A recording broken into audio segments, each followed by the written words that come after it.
સુરતમાં ચૂંટણી પંચે મતદાર યાદી સુધારણા કાર્યક્રમનો પ્રારંભ કર્યો છે। આ મહત્વપૂર્ણ કાર્યક્રમ તારીખ 27 ઓક્ટોબર 2025થી 1 જાન્યુઆરી 2026 દરમિયાન ચાલશે। ઉલ્લેખનીય છે કે છેલ્લી મોટી મતદાર યાદી સુધારણા 21 વર્ષ પહેલા 2002થી 2004 દરમિયાન કરવામાં આવી હતી।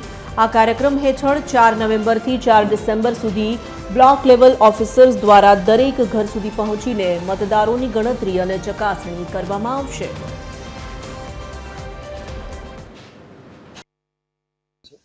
બીજો તબક્કો છે આપણે 4 નવેમ્બરથી એટલે આજથી 4 ડિસેમ્બર સુધી, જેમાં દરેક ઘર સુધી આપણે બીએલઓ મારફત પહોંચવાના છીએ અને જે એન્યુમરેશન ફોર્મ્સ છે એટલે એ ત્યાં જશે અને એન્યુમરેશન ફોર્મ જેને આપણે ઈએફ કહીએ છીએ તો ઈએફની વિતરણ કરશે અને એ પછી પાછો લેશે। એટલે 1 મહિનામાં બીએલઓ ઘર ઘર સંપર્ક કરીને એમને ફોર્મ ડિસ્ટ્રીબ્યુટ કરશે અને ફોર્મ ફિલઅપ કરીને એ પાછા લેશે।